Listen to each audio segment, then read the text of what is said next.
Blue Pillow, sky, everything. pillow fort, blue sky. Just Yeah, oh my what's the God. one where the mammoth or what willow Oh, beast? No, Mastodon. mastodon. What did I say? Yeah, Willow yeah. beast. Good God.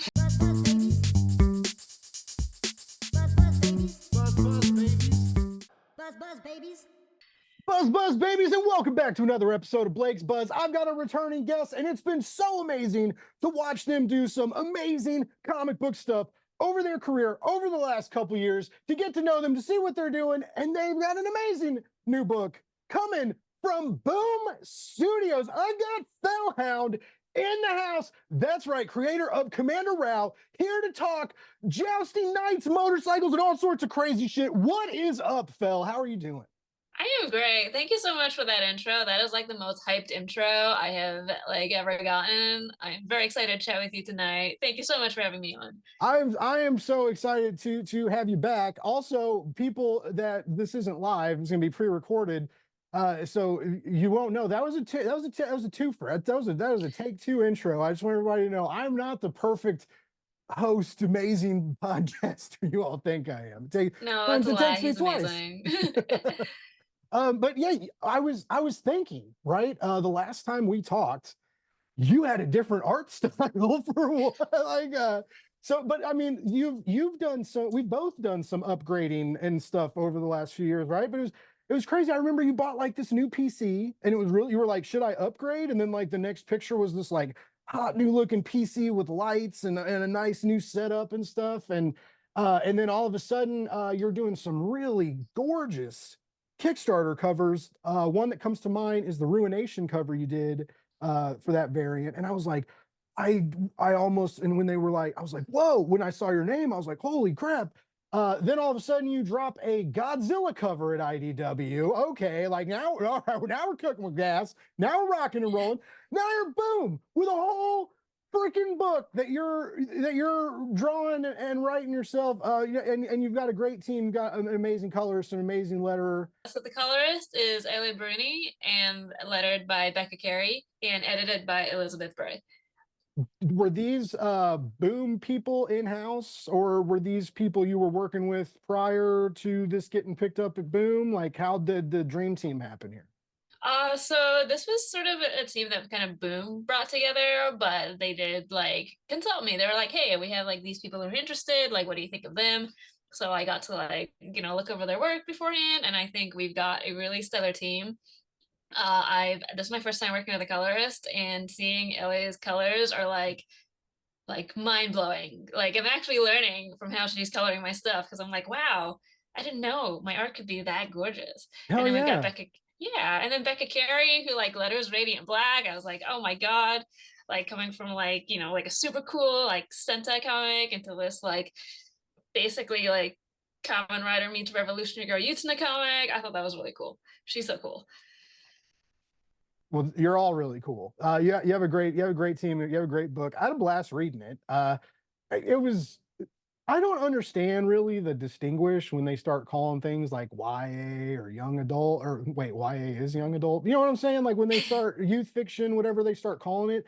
Because it just kind of it. The only thing I kind of noticed is it had some kind of heavy manga vibes, which knowing you makes sense. And but like just because it looks like a manga doesn't mean it's all ages. I read some of the most twisted shit I've ever read is in manga, right? So like but I mean I know there's money there too. So I mean maybe saying it is like, yeah, like cool, let's bring in those extra audience. But like was that your aim? Like creating S.I.R was to like come like you're writing for a young adult because like Rao or you never really came out in that direction with them like in a press release, right? Like Mhm.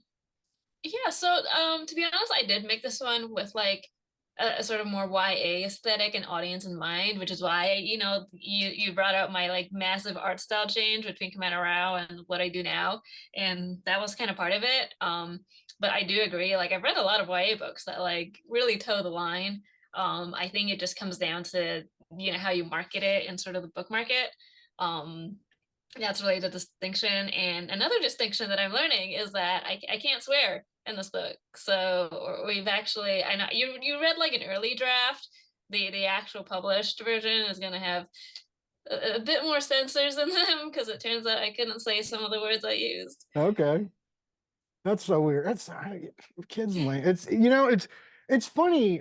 In an interview, I can't remember who I was talking to about it the other day, but when I was younger, I got to my parents let us watch whatever. Like people were always stoked when like I had the sleepovers because we got to drink Surge and Mountain Dew, and no one told us like when to go to bed. And we got tons of pizza, and we got to go to Blockbuster and rent horror movies. And like my parents weren't like that's rated R, no. So like you could watch like babies get murdered. My parents would be like, "Oh, that's gross, guys. You're silly."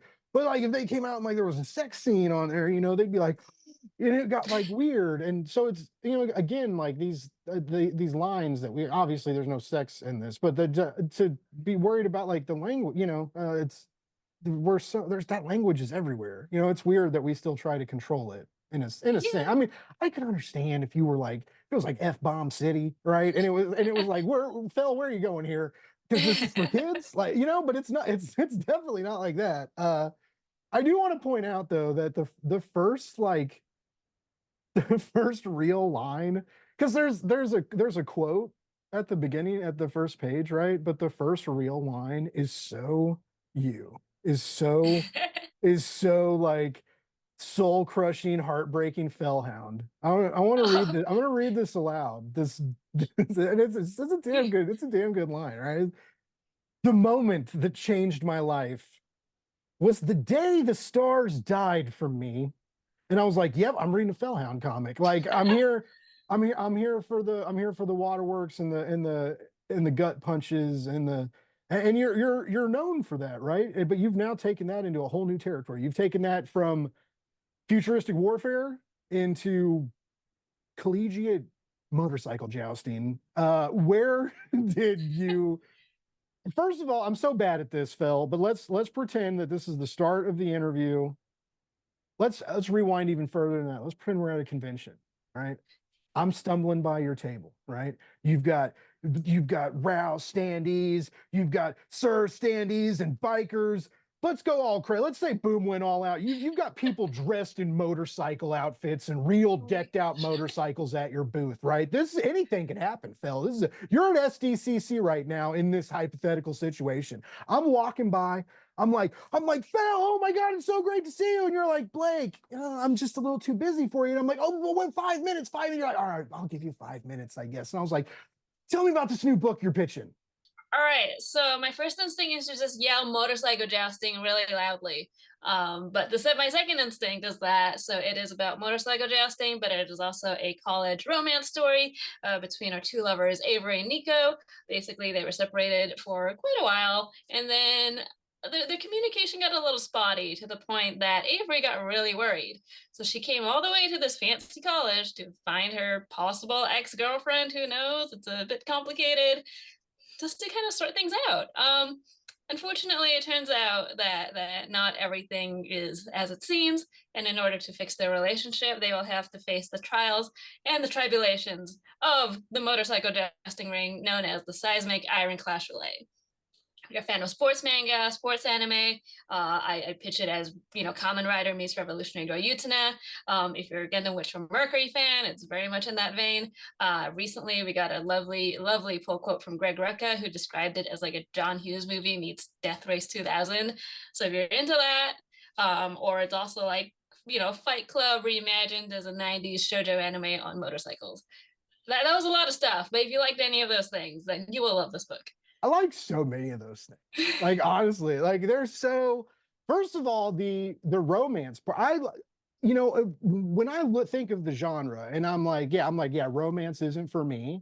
But romance mixed around like motorcycle jousting or like romance in a House of the Dragon essence. And I'm not talking about like uncles and cousins like hooking up. I'm talking about like lots of dramatics and war and death and murder. But like there's this little inkling of a love story amidst all the chaos, right? I love moments like that. And I feel like I'm gonna eat well with this, liking that, because there's this crazy romance. Avery legit might be insane. Avery does what a lot of us think about doing, but never have the guts to do, right? To be like, why isn't this person responding to me? I'm gonna go find out. And other than like I'm gonna click around on the internet and look, or like I'll go to this bar we hang out at sometime. No, like a wildly different circumstance here. And again, like it's like I respect it, but I'm leery of it. So you have these characters that are already like in the first moments pulling me in different directions where I'm like, these are weirdos.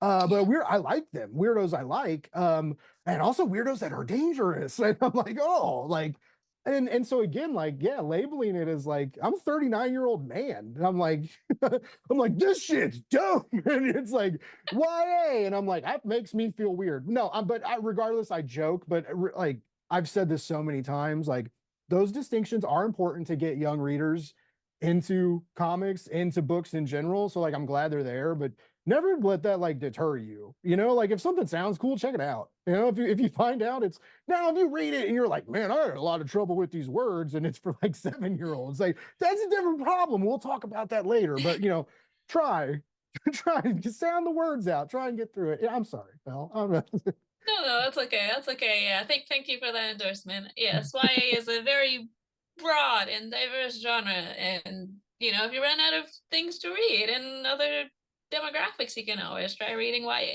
Yeah. And Boom does a lot with and again, like they end up just being good. Like Victor Lavallee, his last book, Eve, that was technically YA, but it was like great dystopic fiction. Like I was like, I don't. So again, the distinction confuses me, but I like don't let it deter you. There's lots of great stuff, and this is one of them. Like this is a modern age. Okay, so I'm watching a lot of fantasy shit right now. I just caught up with like House of the Dragon. I'm finally watching Lord of the Rings on Amazon Prime. And then I read S.I.R. And I'm like, these are knights and they're jousting, but they're on motorcycles and they're like, it's in modern day and it's in the college. And like, I'm thirsty and hungry and starving. I think a lot of other people are too for a series, a world, and environment where there's like a school that's like maybe magical or maybe not, but has like interesting characters with interesting circumstances that grow and learn about each other and have relationships that isn't made by a vile, disingenuous, disgusting person. And so I really like when things like this come up, coming at a good time. I feel like. Well, thank you. Yeah, I mean, I'm glad you dig the premise. For me, with I've always been a big fan of sword ladies and women holding obscenely large weapons. So I think this was a really good excuse for me to just like go all out, be able to like design like some cool outfits, some cool weapons, some cool bikes, and yeah, it was really a lot of fun to pull all that together.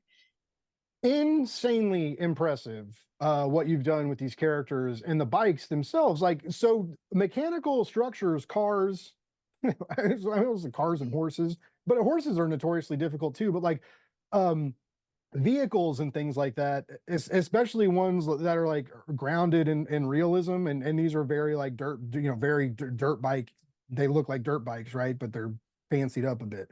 A lot of artists have a lot of trouble with that. If you do, it doesn't seem so on the page. Like when we get inside the Coliseum, when things start rocking and rolling, it looks so good. The layouts are so fresh. Like the action is so tight. It's failure on one. And again, this is issue one. Like I can't wait to see uh where else you go and take these characters. But I got to come back to this notion of your.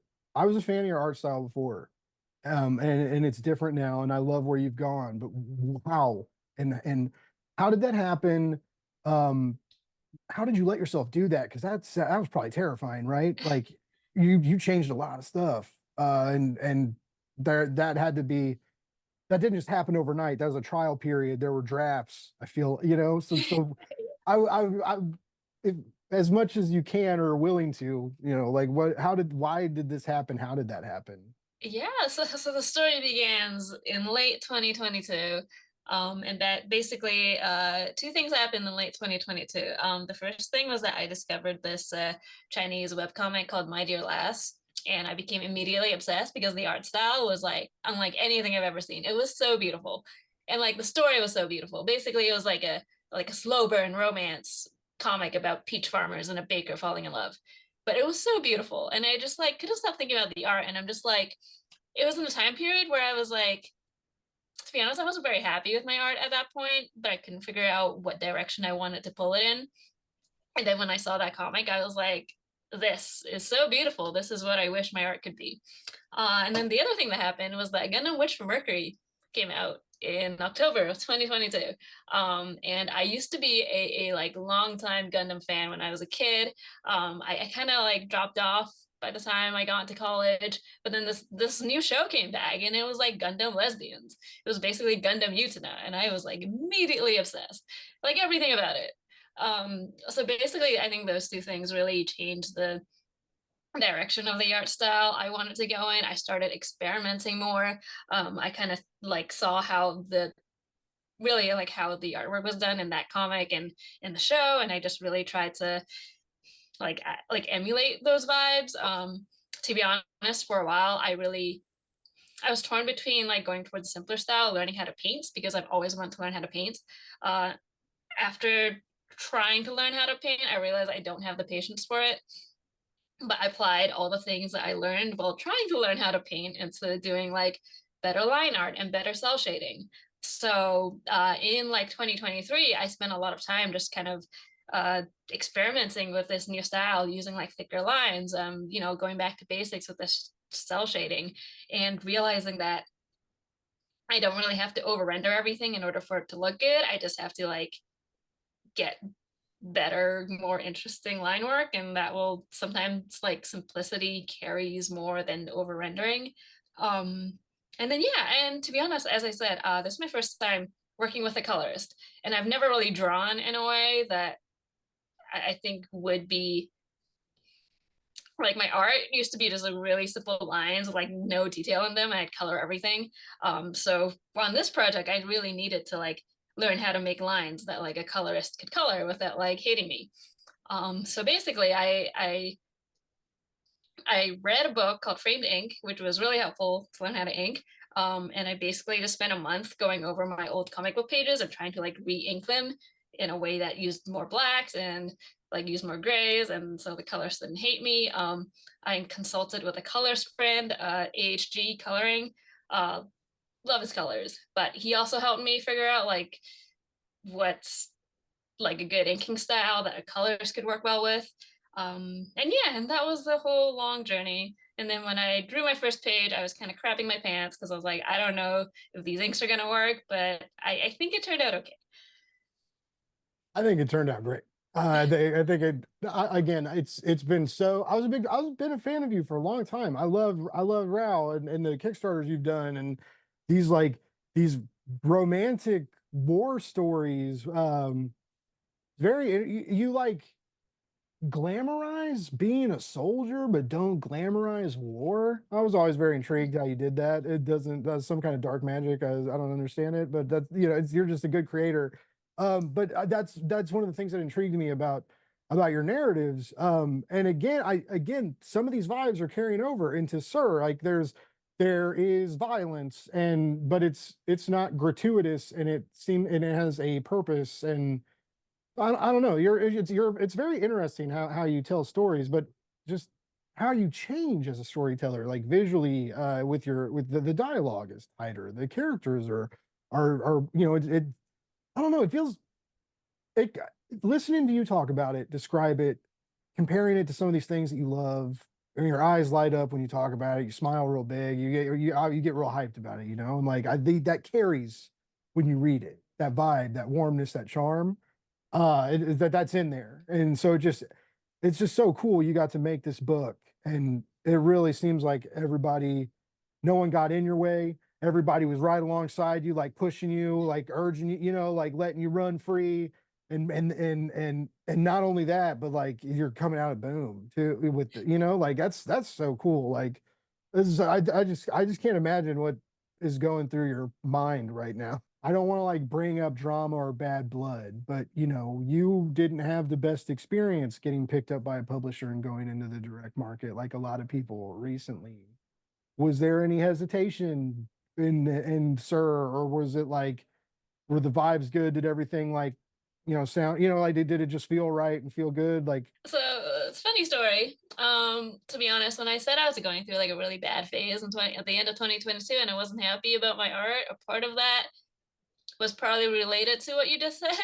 Um, and then I actually, at one point I told myself that I really wanted to go on a hiatus at that point and just like stop focusing on making comics and maybe learn to like love art again and just draw like fan art and stuff. And then literally like a week after I told myself I'm just gonna, go on a hiatus from comics, not worry about it, I got an email from an editor at Boom being like, hey, do you want to pitch? So I was like, oh, at that point I was like still a little wary. But after talking to them more, and I feel like I did a lot of stuff to cover my bases. Number one, get an agent, or find an agent, or get a really good lawyer, or like get a really good friend who knows lawyering things to look over everything for you.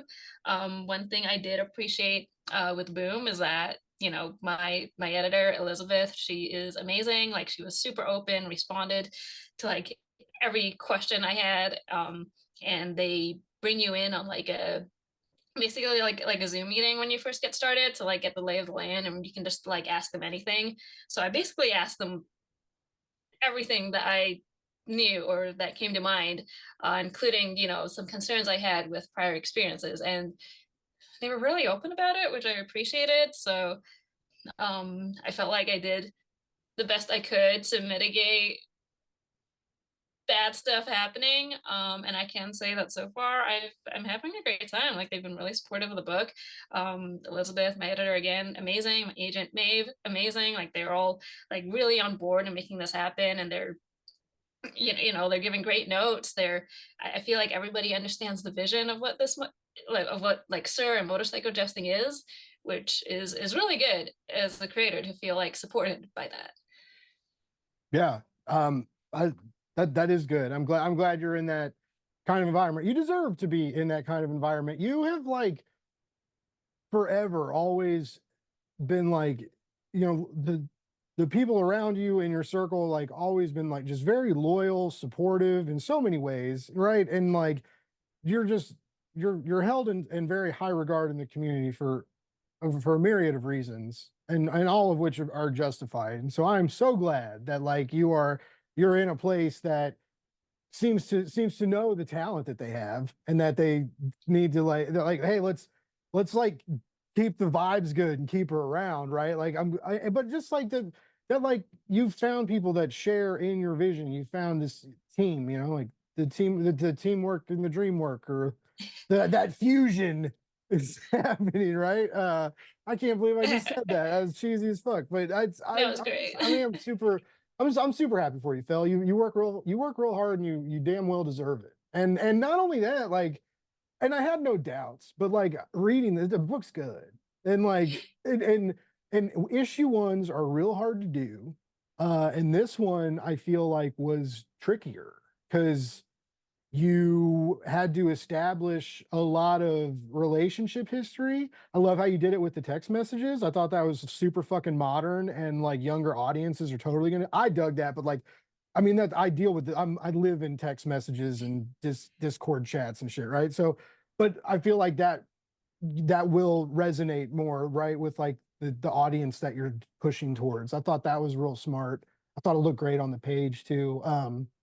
Man, when we see that timestamp, when you're like, oh my God, it's been a year, and you're like, whoa, like, there's some savagery going on in these characters, and you've only like just left a couple like breadcrumbs for us to follow, but you like successfully enough in that first issue, and then having enough time to bring in the jousting, to bring in the real the well, I was going to say the real star of the show, but I don't think that's necessarily true. I think the characters are the star of the show, right? But that's one of the major selling points is motorcycle jousting, and so you still had time to bring that in, establish that, impress us with it, make us like, whoa, I need more of that now, right? And so, yeah, like who the fuck is gonna read this and not pre-order issue two? Like I would be legit shocked if like people are like read this, they're like, because this is a story we grew up with, like knights and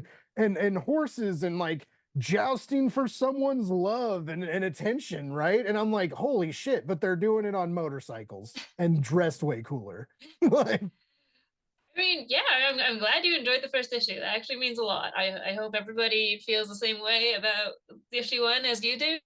Um, you mentioned like being able to establish a lot in issue one, and to be honest, that was very tricky for me because this is, to be honest, when I pitched this book, I pitched it as longer than what we got, but we got what we got, and working within those 22 pages, it was like my first time working with the page constraint, because when I was working on my own, it's like I could make this however long I needed it to be, but now I'm just like, oh, you only have like 20, 22, 24 pages, good luck. And I was just like, okay, so really figuring out how to condense like those things, condense explaining everything, condense introducing everybody, that was really tricky, but I'm glad it worked. So at least it worked for you. So really happy about that. so what I don't want, I'm not saying this to like disingenuous. I don't know if that's a real word myself, but like my buddy said the other day, he was like, I don't know how you review stuff. You like everything. And I was like, no, I don't talk about the things I don't like. Because I think that I don't have time. I got too much shit to do. But like too much people like jump on that, they'll be like, oh, Blake crapped on this comic and it's hilarious. And like, I don't want to be known for that. And I do encourage you, if some of you are like, I don't know if jousting's for me, like grow up. Like that's just grow up and it is for you. But I like this is cool. And like I've said it for a long time that we should all be paying attention to Fell and what she's been doing. And oh, it turns out someone was right. Because like I said, like, oh, Godzilla IDW. Oh, now you're at Boom. Like, I'm sure there's already something you can't talk about, or maybe a few things. I hope so anyway. But you said you didn't get as long as you initially wanted. What kind of mini series are we working with on this? 4, 5, 6? What are you doing with it? Yeah, so we have it's a 5 issue miniseries. Okay. Yeah. I think initially I pitched it as an OGN just because most of my graphic novels are just OGN, so I just thought, okay, OGN. But I think, I'm kind of happy we got the miniseries 5 issues instead, because those variant covers, like holy, I don't know if I can like holy shit. Yeah. Like Polina getting a show, Alessio Zono, the issue 2 variant from Kevin Wada. I'm just like, oh my god, they're so beautiful. They're getting some cool books coming. Yeah, I'm excited to see as those go on who else y'all bring in and how they, especially once some of the characters start getting revealed and the armors and the rides, right? And as like to see some of the artists draw, I bet that's going to be awesome. Also, I bet you've already seen some in your emails. I bet that's a trip, like getting to see that. Because this, how did you? These are so like the designs are so intricate. It's I mean like it's so stylish. The colors, the armor, it's amazing. And that I have not seen in a lot of manga and stuff. Like that seems very like very kind of rooted in again in the like kind of knights and fantasy realm stuff, but with a modernized twist on it. But I mean, where did inspiration come from that? When are you going to start cosplaying these? Are you going to build the suits of armor? Is Boom going to do it? Where they'll be at the booths? First of all, don't tempt me, because I was actually looking at like motocross helmets on like Facebook Marketplace to see if I could like find one, and like I already have a red jacket, so. But anyway, I digress. Yeah, the designs. First of all, I've always liked drawing sword ladies and lady knights. Like that was my whole thing for many years. So getting to like design sort of like these like knight riders, not to be confused with Knight Riders the movie. Yeah, that was just like something that I'm kind of used to drawing it, so I was really happy to draw it. For some of the mainline riders, I also wanted to bring in like a more like street look, since it is, it's motorcycles. So I thought, instead of going, some of them wear like really heavy armors, like are consistent with knights, but some of them also just like wear, like street jackets that are like padded and like very motocross like. I chose to go with like a base motocross bike because I was looking at other like motorcycle related comic books, and I found a lot that were about like motorcycle gangs with like the big like Harley Davidson bikes. I found a lot about like racing with like the really cool street bikes. There weren't a lot about like motocross bikes, and I thought in like an enclosed area you don't really need to go that fast, so really, having something lighter and agile kind of just made sense to me. um and yeah, and then I thought about, it all comes back to Witch from Mercury. Basically, in Witch from Mercury, a show about Gundams and robots, but also like companies making robots. And I saw that. gardening. Yes. Gardening is so important. I love we'll get more into that, but sorry, keep going. When I saw the Gundam designs on Witch Mercury, they were like, so every single company in that show was designed by a different designer, so that they all had a unique look to them. And I really wanted to sort of do that with S.I.R, where like every like main writer, some of which get introduced in later issues, like they all have like a unique look that looks like it was designed by that person themselves, or at least that's what I'm aiming for. Hopefully it came across, but yeah, we've got some really fun designs coming up in later issues. I think they all look. I'm scrolling through the super secret document you sent me. But I think you did a great job. The one that I wanted to ask before I go into Witch from Mercury, which obviously you're excited to talk about. I feel like you're always excited to talk about it. It's a Oh, great I'm show. ready. But you put some cool tattoos on Nico. Uh, how quickly did you end up regretting that now after like I don't know how much you've drawn or how far you, but is that like I've heard artists talk about that before, like, oh, this is a looked cool in my head, but like now I have to draw this tattoo like all the time. Like, is that tricky? Yeah, so I designed them because I thought they would look really cool. And then I sent them to my editor, who came back with a note being like, they look really cool, but are you sure you want to draw this? And I was like, yeah, it's fine. It's for the vibes. Like she looks so hot in them. She needs them. And then I drew the page, and then I realized I had to draw all the tattoos. And I was like, holy shit, I over designed these tattoos. And to be completely honest, I just got really lazy. So I started doing what every artist does, and I copied and pasted them in. And then I realized I didn't design the backside of one of the tattoos. She has a very beautiful koi fish tattoo that I only designed the front of and not the back of. And I forgot the tattoos wrap around. So that was like, okay. Um, yeah, that was complicated to figure that out, and I should have drawn the whole thing, but I did not. Um, but yeah, basically in the next issues, her sleeves are going to come down. So I hope you enjoyed seeing them in this issue, because you have them now, and I don't need to draw them in this later issues. Nice, nice. Yeah, they are cool, and I do.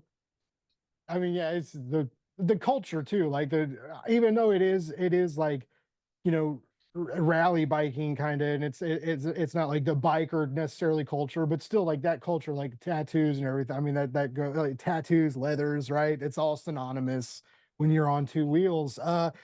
So I get why you did it, and I love it. I love the designs. But yeah, it was just it was super impressive, Phil. Like, just visually, like not even thinking about the characters or the drama or the why of it all, but just the visual, just the pow page turn, like boom, boom, like it's so cool. It was very fun seeing your bunch of your interiors to just get to like sink into them with your new your kind of new artistic voice going from panel to panel. That was a fucking treat, dude. Like I am not even like I'm trying not to cuss either. I'm terrible at it. But that was an absolute joy.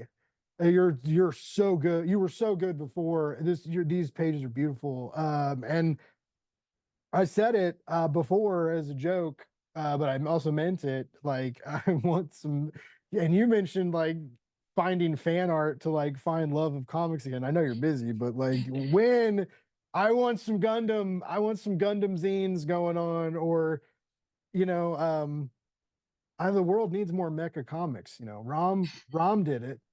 You could do it. Just saying. but yeah, I love that Witch from Mercury put such a creative spark under you because I've been a Gundam fan for a very, very long time. I'm a bad Gundam fan because I fall like you mentioned, I fall in and out of it. And then I'll watch like a couple series and nerd out on it and then take a break for a while, you know. Sometimes you got to, like after the Iron-Blooded Orphans that just rips your heart out of your chest and stomps on it and spits on it and then says thanks for watching. But I have not finished. I tried to finish Witch from Mercury before. I'm at like almost at 20, I think, and there's what 25 or so. So I'm cruising. But I love they're in this school, this like high school college scenario. I love the like Japanese media just really has faith in the youth, where Western culture's just like, we don't give a shit about you guys. There's always these like Neon Genesis, like only kids can pilot these things, and they're gonna save the Earth from these demons, and like, Gundams always end up being piloted by younger pilots in the series, you know. There's just always this like hope of youth that well we don't get in a lot of media over here. Anyways, where what did you've been a manga or you've been a Gunpla nerd for a while. You've been into the series, which from Mercury happens, as it did with a lot of people, regardless of where you fall on like the gender sexuality preference spectrum.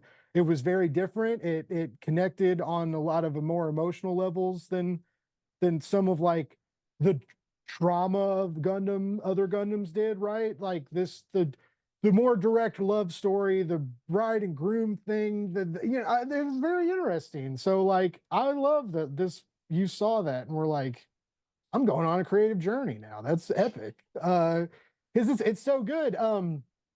What is it about giant robots just in general for you that just because you grew up with this, you've loved these things for a long time. What is it about them that gets Phil excited and nerding out and spending money when we shouldn't?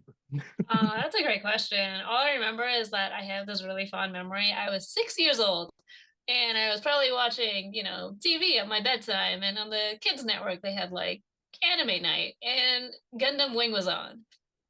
And I saw the Gundam Wing. I just remember thinking that was so cool. And then I remembered like I got my first like my dad bought me my first like Gundam figure when I was like 7 years old, and it was like the Gundam Wing. And it was like it's like the coolest thing ever. I also had like a Death Sight. I had like a shit. Oh my god, I can't remember the name.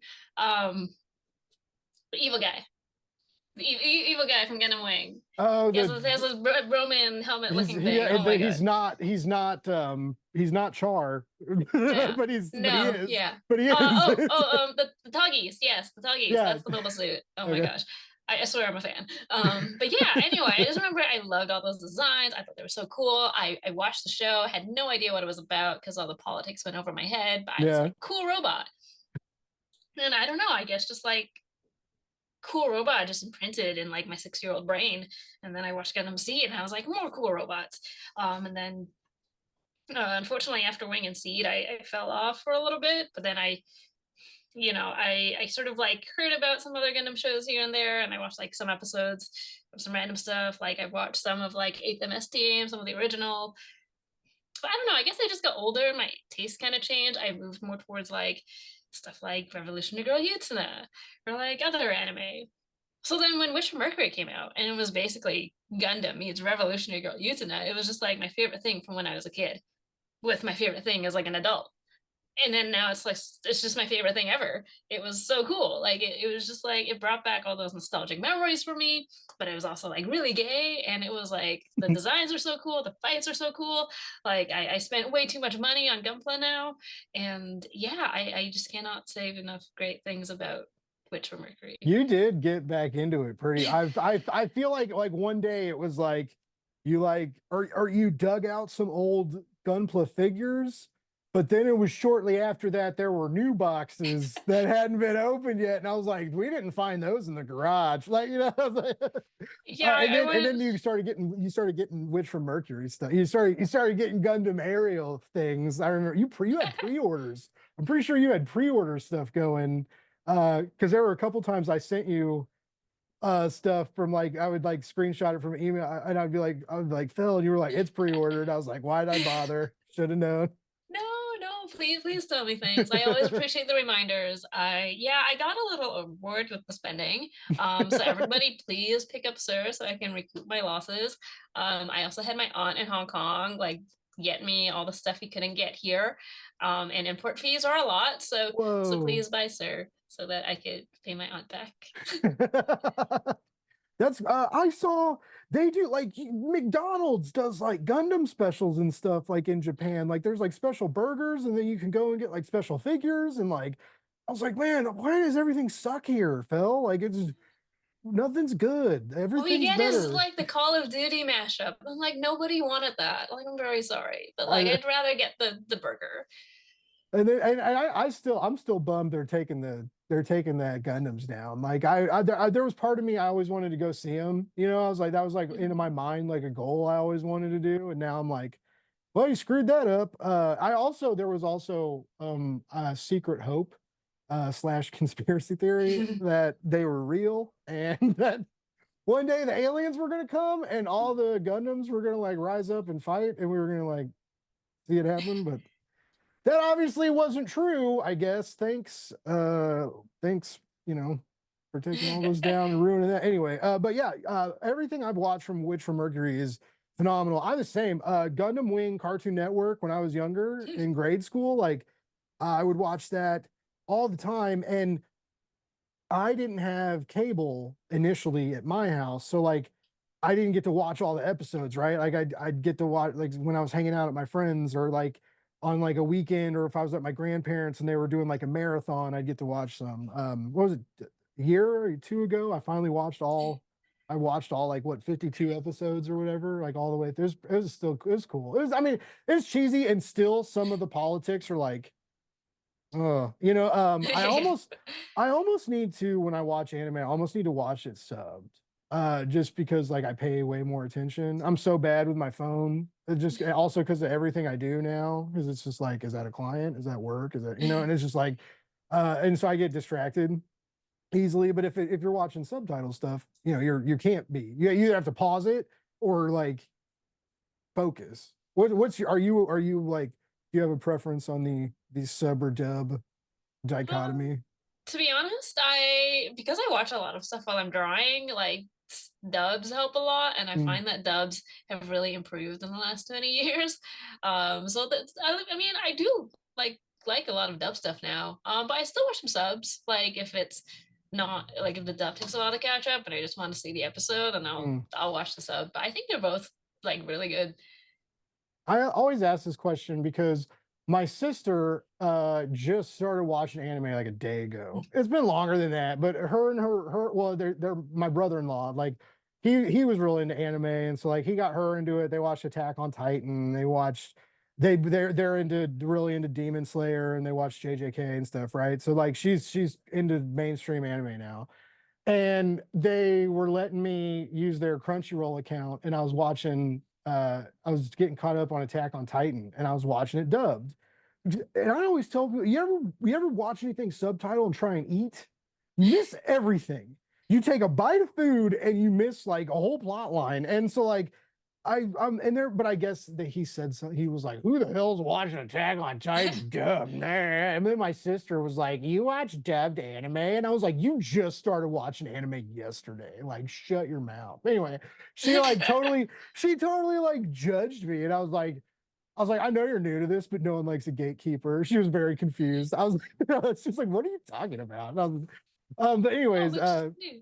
but I'm glad she's watching it. I'm trying to get him into manga. Like he finally read some Berserk and got into that. But like I'm trying to get like they really like Chainsaw Man, and I'm like, you guys want to know like what happens with Chainsaw Man? Like what like here, like I have all the books, you can borrow them. But yeah, they're yeah, I don't know. Like they like watching stuff. You start talking about books though, people are like, oh, which is like it's so I'm like I don't get it.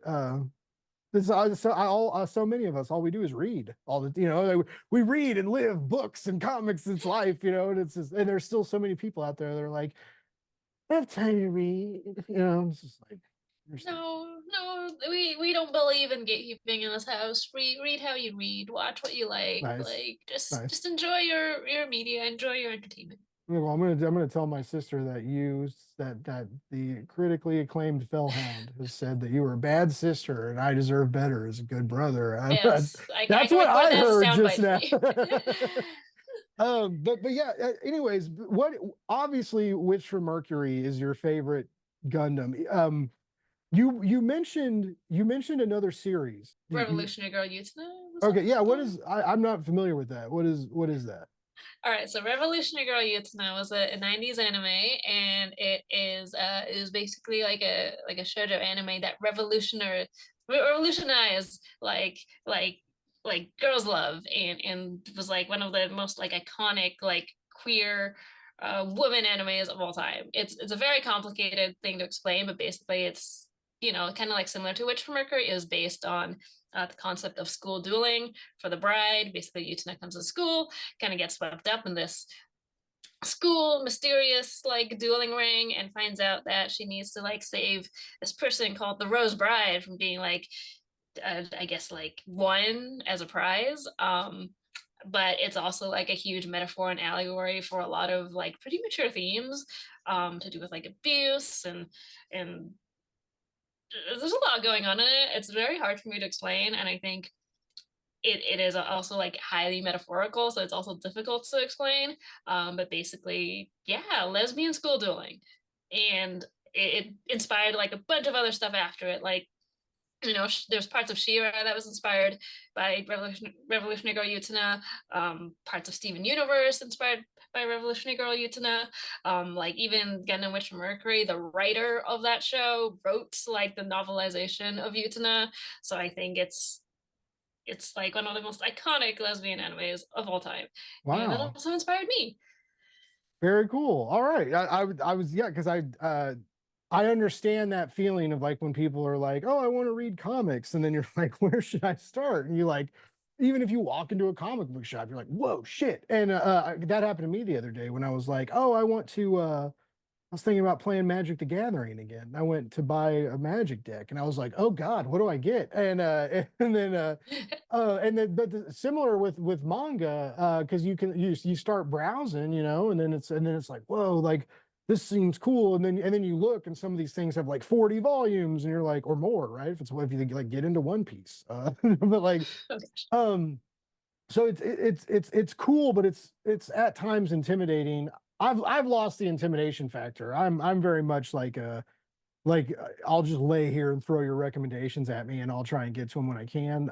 But I know some people are like it gets like overwhelming. But yeah, I do love that about manga. There's so much like sports manga, romance manga, sports romance fusion manga, right? And then mecha, monster, horror, all the different kinds of horror, right? And then like action, or then like weird, quirky stuff like Spy X Family, and then or I guess Chainsaw Man's technically horror because there's demons and body horror, but that's what is Chainsaw Man? Like it's kind of a superhero book, but also weird as fuck. Like it's just like there's so much manga, something totally for everybody. Tell the world why people that are hesitant, I like comics, but manga's weird, right?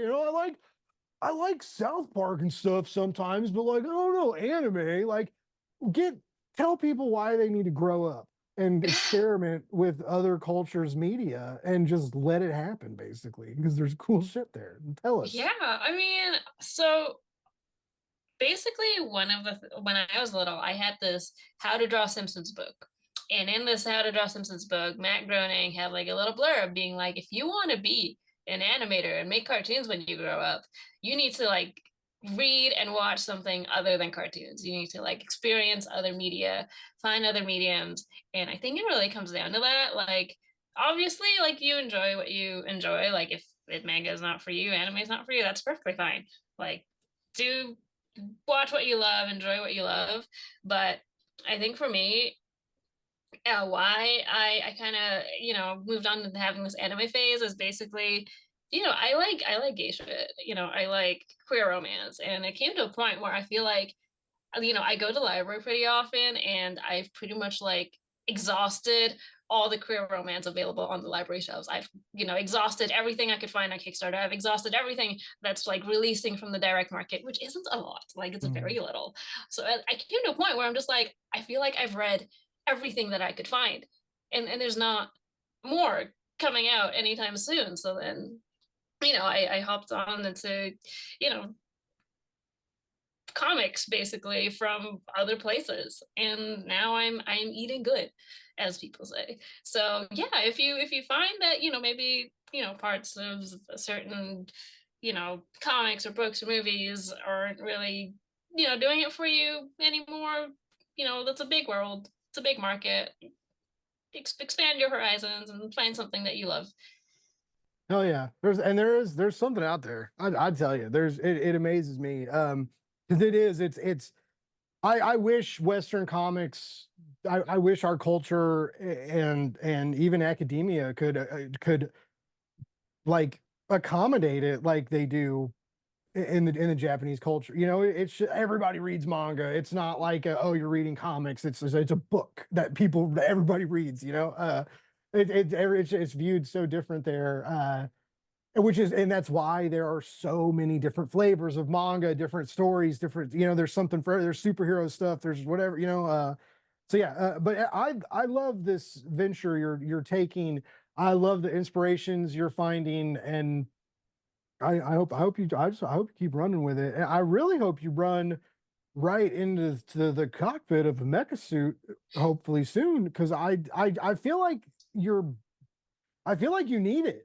I mean, you don't need it. You're doing what you want to do, obviously, but you're just like you love it. You talk about it all the time, and you have these figures, and you actually like manipulate them and put them together and build them like physically in the real world, right?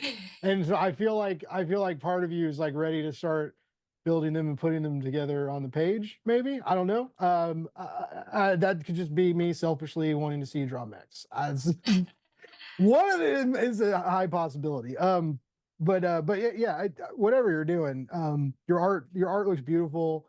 I'm glad to see you happy. I'm glad the people you're working with are treating you well, and I'm really excited for people to read this first issue because I think they're gonna love it. Oh, thank And if they you, thank you don't so love it, much. you come right down to Blake's Buzz Avenue and talk to me about it. I'll set you straight. No, I don't want to argue with you, but like it's really good. Like, Oh, thank you. Yeah, it's funny because the reason that they're on bikes is basically I was like, I want them to pilot something, and I want them to look like Gundam pilots, but I can't do mechs, otherwise this would just be like Wish for Mercury, and I can't just like plagiarize it. So I was like, all right, they're gonna ride motorcycles so that they can still put on like a cool helmet and look like they're piloting something. Now you know the secret.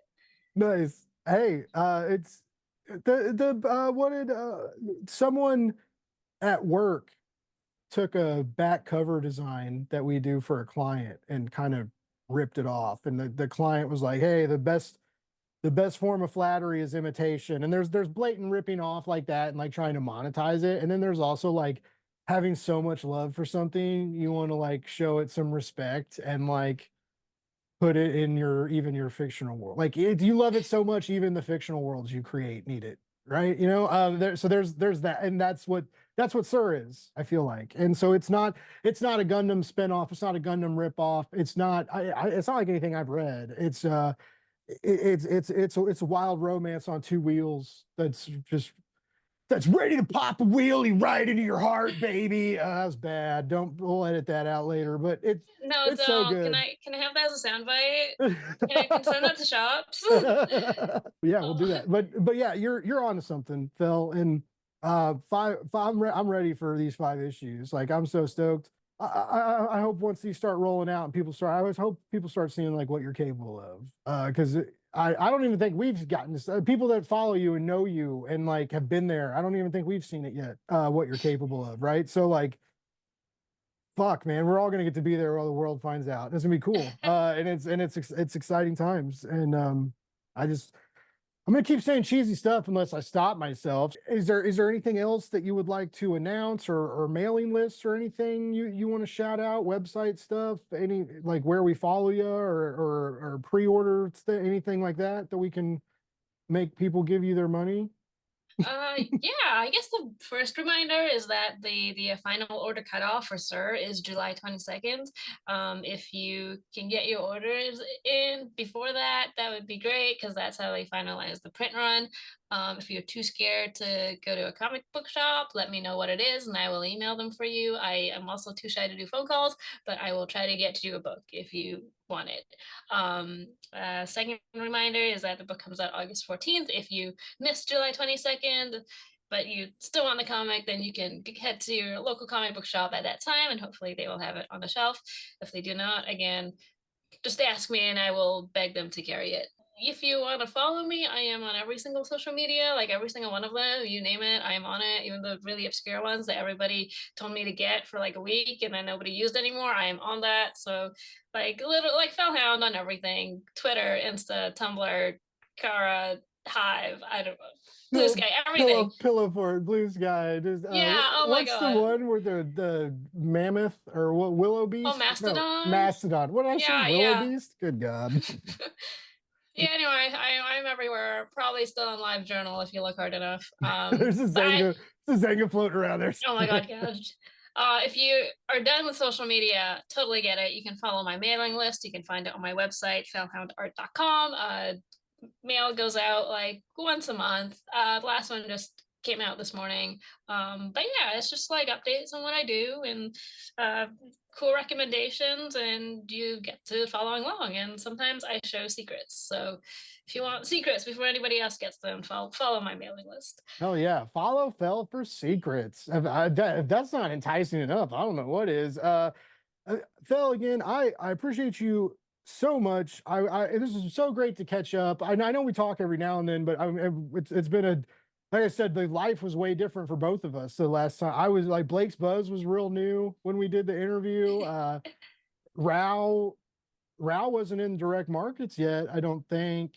This And was a while ago, yeah. yeah, and oh my God, and then and we love you. What's the other Kickstarter? I always mess up the title. Yeah, that was I Love You, yeah. Okay, so like that hadn't happened yet. So like, yeah, I mean, it's you've done a lot since the last we've talked, and so it's been cool. It's been cool to watch you kicking ass. And Yeah, I mean, same to you. Like your growth, like you're partnering with all these cool websites, you're interviewing like all these like amazing people. Like I'm super proud of you, man. it's stupid. I don't know what's going on anymore. Comics are crazy, but yeah, right. Like no one told no one told us. We're like, oh, like we want, let's work in comics, let's go do it. And then you get there and you're like, whoa, it's crazy. It's it's the Wild West here. I legit might get stabbed. I don't know what's Oh gonna my happen. gosh. Hopefully It's not. not that bad. That's a joke. I was doing it as a joke, as a joke. Yeah. But it gets. I mean, deadlines and gets things get intense. Dealing with printers, dealing with artists, dealing with just dealing with everything. Like it gets to be a lot sometimes, right? Oh, So 100%. I don't know how anybody stays sane, but I'm glad people do because then we get more comic books. So yay. right, yeah, yeah. And also again, shout out to that. Not only did you get like a Greg Rucka pull quote, but you got like a good, like that wasn't like a generic like big name crapped out a one liner to try and sell your book. That was like a well thought, like I dug this book. I thought about it for a little bit and then like wrote a pull quote and drafted it a little bit before I sent it to Boom or you or whoever he sent it to. So like that was such a great pull quote. It seems like everybody who's reading this book loves it. Everybody who gets their hands on it needs more. So I feel like you're in a good, other than like you said, please pre-order the books, folks. It really helps. If our excitement gets you amped up, if you're exploring manga like me, if you've been following my journey, if you dig Gundam, if you've been watching Witch from Mercury, like Fell's got something for you. I feel like, and if you end up liking this, like I also encourage you to like check out Fell's website, go explore, like track down some issues of Commander Rao. I don't know if you're still selling those through your shop, or I think you can get digital copies. And I don't, but yeah, I'm sure you can find them if you look. But Fell's books are really good, and there's a reason she's at Boom now. like, right, that's sorry. Like, let me. I'm just gonna put it blunt. I don't know why I apologize after saying something nice. Saying something nice. Sorry, Phil. But no, there's a reason you're at Boom now, and that's why you're killing it. Oh, well, thank you. That was very nice. That's very flattering. I really, really appreciate it. I don't know. I'm kind of speechless. That was a lot of niceness. I'm very humble Sorry, about it. sorry. I'm sorry. I guess to lighten it up, I don't know. I don't know if how busy your partner is these days, but like, is there going to be a Rao Sir cooking puppet crossover video? Are any of these possibilities? Is Boom going to be behind the production at all? Man, has this been talked about? Like, the world needs to know. Okay, so here's the thing. My girlfriend, she had a secret from me for many years, and that was that she at one point owned a motorcycle, and then she sold it. But she still has a helmet, which I've gonna like borrow from her. The only thing I need now is the actual motorcycle before I can do any productions. I've been trying to like find someone who owns a motorcycle, but then also I don't know how to ride one, so they're gonna have to bring it to me or I go to them somehow. But yeah, anyway, I am sourcing the props. I already own the sword, so and I have the helmet, so all I need is bike. I am so excited. Rod's everything I wanted to hear as perfect. That's other than the only thing that could have made that better is if you were like, we're editing it right now. But no, we're sourcing the props, readying. No, I'm excited. If you all don't know, there is an old Fell's partner made a Commander Rao plushie. Basically, like when you launched Rao or when Rao funded, when did she gift that to you? Like, Yeah, that was. I think that was. Oh, that was. I think it was like right after. That's a great question, actually. I think it was before the direct market version came out okay, because I got it for. It was like an anniversary gift. I got it in August, so yeah, I think it was like around then. So it was like right before the direct market version came out. okay. But they did this hilarious like cooking video ad really Commander Rao advertisement where the plushie is like making pasta and it's so funny and it was hilarious and I'm not the only one like everybody ever since she's done like ever since that video came out I think everybody who sees her is like where are we getting more videos and Phil's like do you know how hard that was to film and then no one realizes that either by the way because that was I do like silly little 1 minute videos and I know how long shit takes to edit. And so I So know long. it's a process. But yeah, anyways, encourage y'all to it's a good, such a good video. I'm surprised you remember that. Like, thank How you for could how remembering are you that. ser- how who could forget Bell? Who could forget? Oh, good. I take offense to that. No, I'm sorry. I'm just kidding.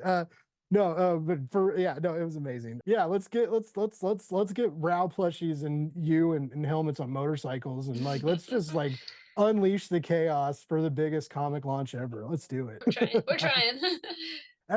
Make sure you follow Phil. Make sure you follow Hell. Make sure you follow Phil for all everything she's doing. You want to keep track of it. You got to get S.I.R. Issue 1 is great. I have no doubts that the following issues are going to be amazing. Hey, you know how we do it. Love more, hate less, read comics. For some reason, people keep liking to talk to me, so I will be back with more amazing guests. I've been lucking out lately, and it continues to do so. Phil, again, thank you for spending some of your time with me. It's always a pleasure. And unless you got anything else left in the tank to shout out, I'll set you free. We'll send you back uh, to anime splurging and gunpla building or buying or I don't yeah, both. Well, know. no, yeah. Thank you for having me on. This was so much fun talking to you. It feels like old times. It feels just like how we talked back in 2020. But yeah, honestly, thank you for having me on. This was a blast. Like when you release your big manga one day, like you better come back. When you're like fucking huge and like you and Tom King or whatever are doing some fucking movie together, and I'm like, Phil, can I get an interview? And you're like, Oh no, no, never. joking. But yeah, no, it was awesome, and I for real love this book. My excitement is genuine. It sucks I got to read it all early because now it's gonna be what, like 3 months, or wait, more, August, so September for issue. Fuck, for to like it's a long time. I gotta wait. But it's for good things come to those who wait, right? So yeah, love more hate, let's read comics. Get out of here. We'll be back. Love everybody. Thanks for watching.